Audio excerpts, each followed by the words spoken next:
ফরিদপুরে ভাঙ্গায় নির্বাচন কমিশনের আসন পুনর্নির্ধারণের প্রতিবাদে সকাল ৬টা থেকে ১১টি পয়েন্টে রেল ও সড়ক অবরোধ করেছেন স্থানীয়রা। এতে ঢাকার সাথে দক্ষিণবঙ্গের যোগাযোগ সম্পূর্ণ বন্ধ হয়ে যায়।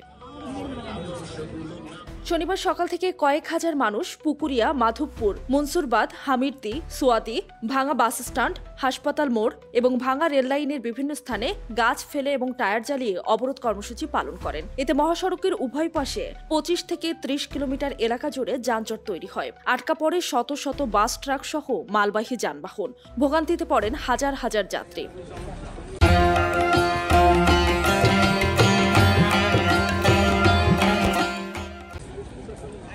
এতে ভাঙ্গা হয়ে ২১ জেলার সঙ্গে ঢাকার পণ্য ও যাত্রীবাহী পরিবহন চলাচল সম্পূর্ণ বন্ধ হয়ে পড়ে। অবরোধ চলাকালে বক্তারা হুঁশিয়ারি দিয়ে বলেন, দাবি পূরণ না হওয়া পর্যন্ত আন্দোলন অব্যাহত থাকবে।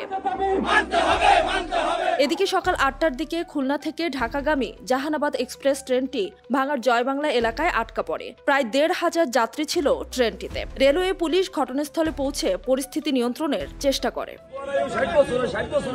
প্রসঙ্গত গত ৪ সেপ্টেম্বর নির্বাচন কমিশন ফরিদপুর ৪ আসন থেকে ভাঙ্গা উপজেলার আলগী এবং হামিরদি ইউনিয়ন বাদ দিয়ে ফরিদপুর ২ আসনের নগরকান্দা এবং সালথায় যুক্ত করে গেজেট প্রকাশ করে। এই সিদ্ধান্তের প্রতিবাদে টানা কয়েকদিন ভাঙ্গায় মহাসড়ক অবরোধ, মানববন্ধন, হাইকোর্টে রিট এবং রেল অবরোধ কর্মসূচি পালিত হয়ে আসছে।